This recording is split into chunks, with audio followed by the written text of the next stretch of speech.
Bakunzi b'urubuga bwa Yesu TV, turaramukije abari hafi n'abari kure, turamukije amahoro y'Imana, amahoro y'Umwami wacu Yesu Kristo aganze imitima yanyu.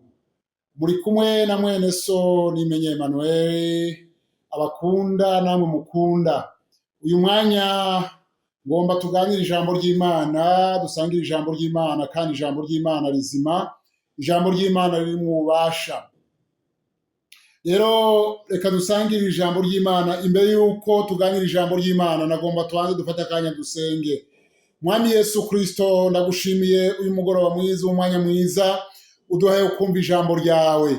Mwami, hezagira wari wese ariko araryumva, araba ari hafi cyangwa bari kure, ukomeze kubagirira neza. Abakunzi b'uru rubuga ubahezagire Mwami, n'uwari wese azokumvira ijambo uzumugirire neza, uzumubere inyishu. Mwami Yesu Kristo uzobukoze, izina ryawe nishigwe hejuru. Reka mpwemu yera akomeze kutuganza, akomeze kubana natwe. Data ujya dusobanurira amajambo yawe, urakoze mu izina rya Yesu Kristo no tubisabye, amen. Uyu mwanya ngomba dusangire aya majambo ari mu gitabo cya kabiri c'abami, igitabo cya kabiri c'abami mu gihimba ca 19, igice ca 19, duhereye ku murongo w'icumi kugera ku murongo w'19. Turasoma mu izina rya Yesu Kristo kugira ngo twumvirize ico Imana ivugana natwe icishije mu ijambo ryayo. Reka dusome twumvirize. Haravuga ngo ni Imana ariko yabwire mutuku abe ariko muzobwira Hezekiya umwami w'Abayuda muti yo Mana wishimiye ntiziguhende, ngo Yerusalemu ntihazotangwa mu maboko y'umwami w'Ashuri. Muti mbega ntiwumvise uko abami b'Ashuri bagiriye ibihugu byose bakabirandura rwose? Muti none wewe uzokira. Muti mbega imana z'amahanga ayo basekuruza baranduye zarokoye ab'i Gozani n'ab'i Harani n'ab'i Resefu n'Ababenyamini baba Iterasari.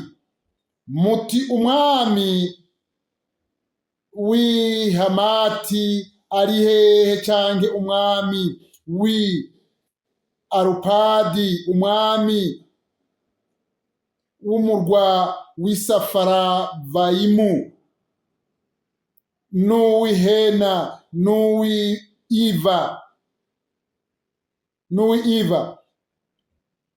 Bukeye Hezekiya ashikirizwa ico cete n'izo ntumwa, aragisoma maze araduga aja mu ngoro y'Uhoraho, arakigaranzura agishira imbere y'Uhoraho. Nuko Hezekiya asengera imbere y'Uhoraho, atewe Uhoraho Mana y'Abisirayeli, ivyagiye ku bakerubi ni wowe Mana wenyene y'ibihugu by'abantu bose bo mw'isi, ni wewe waremye ijuru n'isi. Tega ugutwi Uhoraho wumve, tereza inyonga zawe Uhoraho, witegereze wumve amagambo ya Senakeribu yatumye ino kugutuka wewe Mana nzima. Uhoraho ni ivy'ukuri abami b'Ashuri barahoneje ayo mahanga n'ibihugu vyayo, batereye imana zabo mu miriro, ariko ntizari imana nyamana, zari zakozwe n'intoke z'abantu mu biti no mu mabuye, nico catumye bazihonya. nuko none uhoraho mana yacu, ndakwinginze udukize, udukure mu maboko yiwe, kugira ngo ibihugu by'abami bose bo mu isi bamenye ko ari wowe Mana nyene wenyene, ewe uhoraho. N'aya majambo ngomba tumara akanya turiko turaganira. Imana ishimwe. Nuko tumaze kumva aya majambo dusomye, ijambo rya mbere tubona ni iry'ukuntu Hezekiya yaciwe intege n'umwami Ashuri. Ariko Hezekiya yatahuye ibanga ryo kuza imbere y'Imana. Haleluya! Yatahuye ibanga ryo kuba imbere y'Imana, ryo guhamagara Imana, ryo kwereka Imana ibimugoye. Imana ishimwe.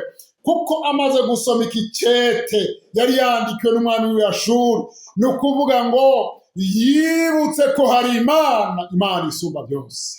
Haleluya! Yibutse ko hari Imana rurema, yibutse ko hari Imana ikora ibitangaza, yibutse ko hari Imana yagiye ibatabara, yibutse ko hari Imana yagiye ibarwanira, yibutse ko hari Imana yagiye ibakiza.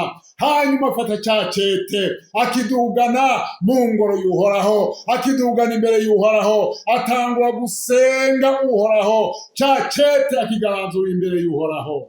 Haleluya! Imana ishimwe cyane. Hezekiya amaze gusoma icyo cete, nta kindi yakoze, yakiduganye imbere y'Uhoraho. Hanyuma Uhoraho yumva gusenga kwiwe. Imana ishimwe. Hezekiya yari mu ibanga ryo gusiguza Imana. Hezekiya yari mu ibanga ryo gusenga Imana.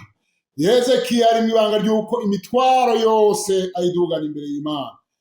Imana yarabarwaniriye kuko yumvise ugusenga kwa Hezekiya. Umviriza ndakubwire nshuti yanje, nawe Imana ishobora kukurwanirira. Imana irashobora kukurwanirira kuko waduganye imitwaro yawe imbere yayo. Ngomba ndakubwire, ntihakagire ibiguca intege. Naho bihari, ntihakagire ibiguca intege. Umviriza iri jambo, ntihakagire ibiguca intege. Dugana imbere y'Imana iyo mitwaro yawe, ibyo biza bigomba guca intege, ibyo biza bigomba guca ivutu, bidugana imbere y'Uhoraho. Hari ivyete bikwagiriza, bijana imbere y'Uhoraho. Hari ivyete Satani yandika, bijana imbere y'Uhoraho. Hari ibyo yandika akijije mu bana b'abantu, bijana imbere y'Uhoraho. Uhoraho azogutabara. Haleluya! Haleluya! Imana ishimwe. Imana ikugirire neza. Imana ikomeze kubana nawe. Imana ikomeze kugutabara. Kumbure woba uri mu bibazo uyu munsi, woba uri mu biguca intege uyu munsi, ariko menya ko Uhoraho ahari kugira ngo yishyure imitwaro yawe, kugira ngo agutabare. Ni Imana itabara, ni Imana ikiza, ni Imana ibohora. Yesu akugirire neza. Ngomba ndagusengere, ngomba dufata akanya dusenge. Mu izina rya Yesu Kristo ndasenze, sengera uwo wese ariko aragukurikirana, uwo wese ari mu bibazo kanaka, uwo wese afise ibimuca intege. Mu izina rya Yesu Kristo, hari ivyete Satani yagize abantu bawe. Mu izina rya Yesu Kristo, hari ibyo yandika kugira ngo abace intege. Mu izina rya Yesu Kristo, hari ibigenda byinyegeje mu mitima y'abantu, abantu bagenda bihebuye. Abo bose ndabasengeye mu izina rya Yesu, kugira ngo Mwami Imana wongere ubagirire neza, wongere ubaremeshe uyo muntu acitse intege. Mu izina rya Yesu, mu izina ry'ubushobozi ndamusengeye. Haleluya! Mu izina rya Yesu, mu izina rya Yesu, niyakira ukuremeshwa nawe, akira kuremeshwa na Kristo, akira kuremeshwa n'Imana, akira amahoro ava kuri Data wa twese. Mu izina rya Yesu Kristo, akira amahoro ava kuri Data wa twese. Amena. Urakoze Mwami Yesu, urakoze kumvise uko gusenga, urakoze kugiye gutabara abantu. Mu izina rya Yesu Kristo niho ndabisabye. Amena. Mwari kumwe n'umukozi w'Imana Ntimenya Emmanuel. Mukomeze kugira umugisha kandi mukomeze gutabarwa n'Imana. Imana ibahezagire. Amen.